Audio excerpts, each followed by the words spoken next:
stroke lang talaga yan po. Yun, tamaan yung camera natin. Isang yan po.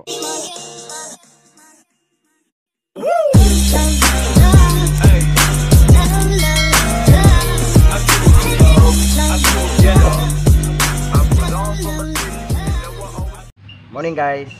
So break po muna tayo sa sa dagat po.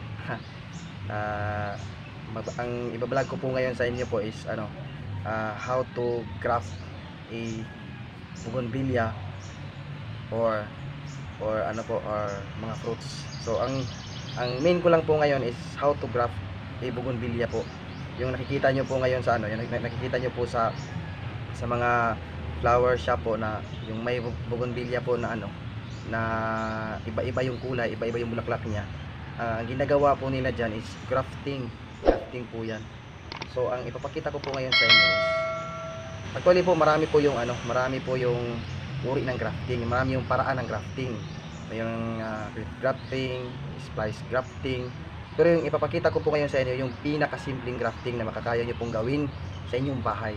Kahit po na hindi po kayo ay isang agriculture po or o kahit po hindi pa po kayo nakasali ng seminar ng grafting po, pero itong ipapakita ko po sa inyo ang pinakasimpleng pag-grafting na bougainvillea na kahit sa bahay lang po kayo, kaya nyo tong gawin. Okay guys, so samahan nyo po ako hanggang sa huli ng video para po masundan po ninyo kung paano ang step by step sa pag-grafting po.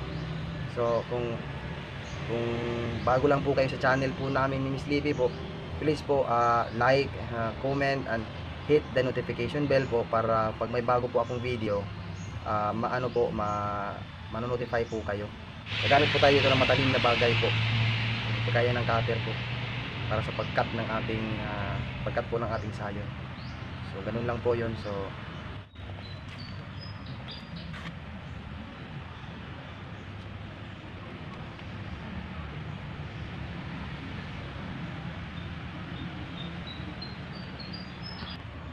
So hello guys, ito na po yung gagamitin po natin sa grafting po natin. Ito po ay sayon. Ito po yung tinatawag po natin na sayon, yung kung sa mangga pa po yung tinatawag natin sayon. Ito po ay stem ng bougainvillea po. Ito po yung gagamitin natin para attach po sa ating main nakatawan po ng bougainvillea na i-graft natin. Yung tinatawag natin stock, yun po yung stock. Ito po yung gagamitin natin cellophane po. Pag wala po kayo yung budding na iskaste po or po. Ito po yung alternative po natin, yung cellophane po ng ice candy wrapper po ito. Ito po yung alternative po natin na gagamitin para ipangbalot po sa katawan ng ating ginrafting po. Kasi pag hindi po natin yan babalutin po, mapapasukan po yan ng mga bakterya, mamamatay po yung ating grafting po, yung ating plants na i-graft po. Kaya dapat balutin po natin nito para wala po makapasok na bakterya o kung ano pa man po, para po siguradong mapubuhay po siya. So ang gagawin lang nyo po dito is hahatiin nyo to sa gitna, hahatiin nyo po ito para maging manipis lang siya. Din yan po yung irarough nyo po sa plants po. At saka ito po yung sinasabi ko kanina po, ito yung matulis po na gagamitin natin para po pag-graft. Ito po yung cutter po gagamitin natin sa pag-grafting po. Matulis po ito. At saka lagi nyo pong tatandaan na kapag gumamit kayo nito po, kailangan naka-sterilize po ito. Kasi pag hindi po ito naka-sterilize, magbibigay din po ito magbibigay po din ito ng germs po sa ating grafting po, or magkakabakterya po siya din, mamamatay din yung ginap po natin. So kailangan naka-sterilize po ito, ibinilagyan ng alcohol po. Ito po. So ito po yung ating i-graft po. Ito po yung bougainvillea po namin. Alam po ito. Ito yung bago lang po itong bougainvillea ko. Hindi pa to masyadong malaki, pero ito po yung gagamiting sample po para mag-graft po tayo. Ano po?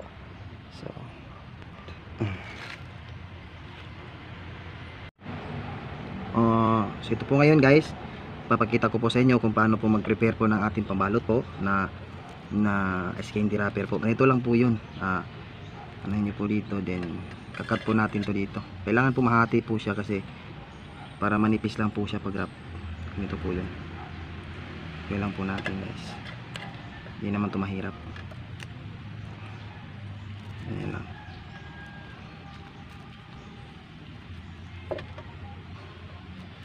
Wala po kasi akong budding knife. Kaya ito yung ginagamit ko. Pero yung iba kasi guys, budding knife yung kanilang ginagamit. Ayan. Ayan. Saka dito sa kabila. Sundan nyo lang guys. Simple lang. Dahan-dahan lang po tayo ha, para hindi po tayo masugatan. Kasi talagang matulis po ito. Matalim po ito. Talagang matalim po ito. Medyo may kahirapan sa kundi guys.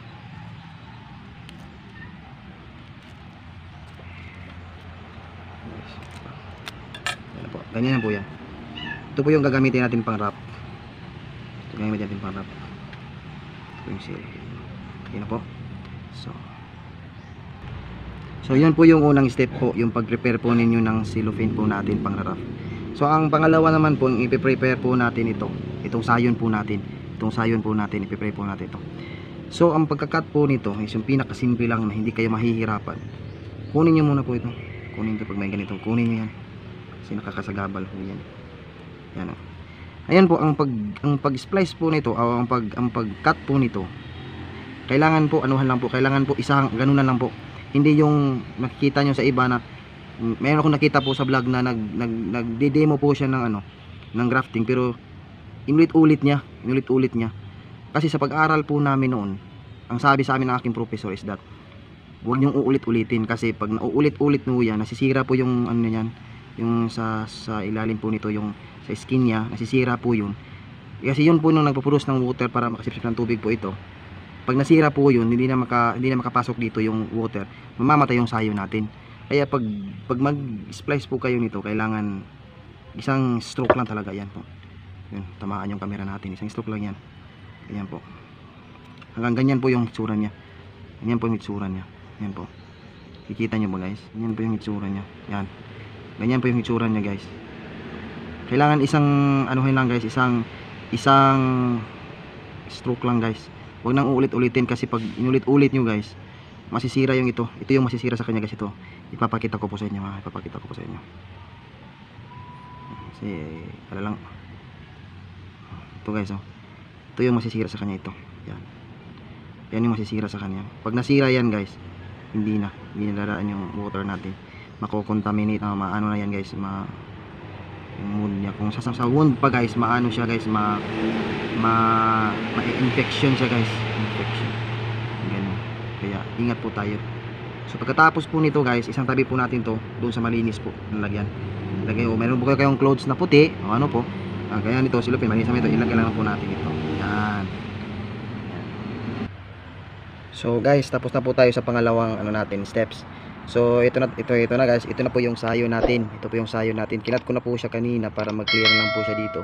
Para ipapakita ko lang sa inyo kung paano po pag-cut ulit. Kakat ko po dito to para makita nyo paano paraan po, So pag mag-cut po kayo dito, ingat din po kayo ha, kasi alam nyo naman wala tayong, pag ganito yung gagamitin nyo, kailangan mag-ingat po kayo. Dapat nga sana may dito merong clothes dito, pero since na kaya ko naman po i-handle po ito, so ipapakita ko lang po sa inyo kung paano mag-prepare po ng sayon hindi po sayon, paano po mag-prepare ng stock po natin. So ito po yung stock natin guys ha. Ito po yung stock natin, hindi ito po sayon, nagkamali po ko kanina. Ito po yung stock po natin, yung lalagyan ng sayon natin, ito po. So ganito po guys ha. Dandahan lang po tayo guys. Ganito lang. Apo. Kailangan po pantay po yan. Dito po. Yan. Pantay po dapat yan. Since lang po ito vlog, so kailangan pantay ho yan. Kailangan po makikita nyo po na po yan dito, yung pantay po yan dyan. Hindi yun nakataas, hindi yun kailangan pantay. So paano po i-insert po natin dyan ang sayo natin? So ganito ang gagawin. Ito na po yung step number 4 natin. So tapos na tayo sa 1, 2, and 3. So number 4 na po itong step number 4. So itong gagawin nyo guys. Ganito guys. Yan. Ihahati nyo sa gitna yan guys. Tandahan lang ha. Tandahan. Saka isa lang, hatian lang guys. Isa lang. Yan. Pag nahati na yan guys. Nahati na yan. So okay na guys, hati na po. Ang step number 5 po natin is ilalagay po natin ang sayon dyan po sa loob. So kailangan guys, hindi nila sinasabi guys nga Doon sa ibang doon sa ibang vlog guys. Hindi ko lang matandaan kung ano 'yon. Basta agad-agad ipinapasok nila diyan. So hindi na-discover ko noon guys, kapag ipapasok mo lang guys yung gitna niyan guys, ipapasok mo lang sa loob guys, hindi mabubuhay yung bougainvillea mo. Kasi paano mabubuhay guys, yung dito po dumadaan yung water natin, ito po yung sumisipsip ng water. Papunta po sa ating mga stem, dito po sa mga bulaklak, ay dito po sa mga leaves natin, diyan papunta. So, pag malaki ang sayon nyo guys, okay lang kung pareho lang sila ng laki, yung stock natin saka yung sayon, okay lang yung kagad mo i-insert. Pero kung maliit yung sayon mo, saka malaki yung stock mo, kailangan pihitin mo yan sa gilid. Kailangan ito guys, itong skin niya, yan. Kailangan ho na magkadikit po itong skin dito sa gitna. Yan, ipapasok mo guys. Since po na ito, magkasing laki lang po sila. So, pwede na rin idikit mo kaagad doon kasi magkasing laki lang naman guys. So, paniguradong matatamaan talaga yung yung ganyan guys, kaya. Yan guys. Yan guys. Yan.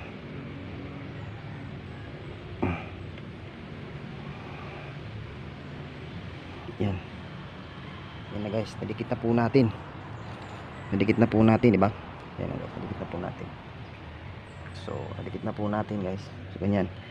Pagkatapos niyan guys, ito na yung rough natin, yung step number 6 na natin. I-rough na natin siya. So, ganyan na po yan. So, okay na po yan. I-rough po natin yan dito. Yan. Para po protection po na wala pong mga bakterya po na makapasok niyan.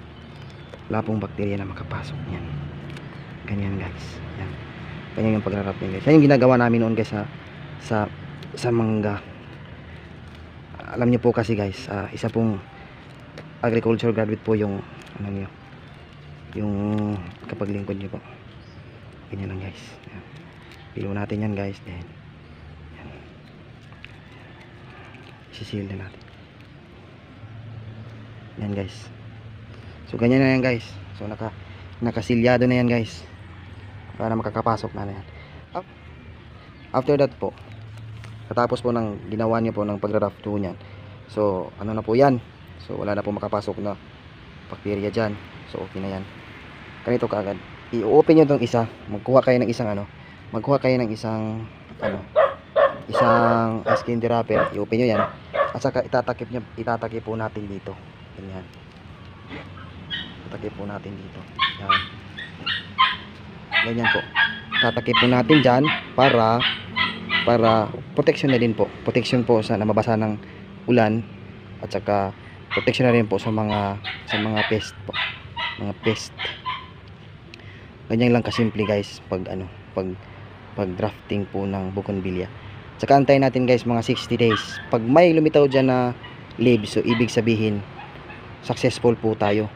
Pag wala hong lumitaw dyan na leaves, so ibig sabihin may mali kang nagawa. So ganyan lang ang pag-grafting guys. Okay, salamat po sa panonood at sa pagsubaybay po ng aking vlog. So sana po mayroon po kayong nakuhang aral po sa aking vlog. Sana po na magawa sa mga hilig po ng bougainvillea doon sa kanila. Sana po magawa din nyo rin ito. Tsaka para hindi na ho kayo maghanap po ng iba-ibang bougainvillea po na tumutubo. Kayo na pong gumawa. So kaya po salamat po sa panonood. So hello again guys, tapos na po tayo sa vlog natin na crafting po. Sana po mayroon po kayo natutunan sa akin. Saka sana po na masundan nyo po yung step by step po natin. Madali lang po yun. Alam po kaya nyo po yun. So hanggang doon na lang po yung aking vlog po. So sana po nagustuhan nyo po yung video ko. Sana po napulutan ng aral din po yun. Saka sana po huwag nyo kalimutan po mag subscribe po sa channel namin ni Miss Libby guys. So ang susunod po na ibibigay ko po sa inyo ang sunod po na ituturo ko po sa inyo is in-arching po. Mag-in-arching po tayo, yung pinakasimple na in-arching po na pwede yung isang puno, wala ka nang gagalawin guys. Yung isang puno po ng prutas po, kaya ng lansunis o kahit anong prutas po. Hindi mo na kailangan mag-grafting pa, mag-ano pa. Ipagdidikit nyo lang po yung dalawang prutas po. Pero same prutas po, iba-iba lang yung variety niya, pero same fruits po siya. Pero iba-iba lang yung variety niya. kaya ng durian, may yung puyak, may ransilyo, yung ganun po. So ididikit nyo po yung dalawa. Ayun po, yung sa kanyang stem po, sa kanyang branch po, mayroon na siyang isang variety na tumutubo dyan. So, alam kong hindi nyo pa po yung ma-picture out, pero pag tinuro ko po sa inyo, tinuro ko po yan sa inyo, manigurado po, masasabi nyo napaka-easy lang po.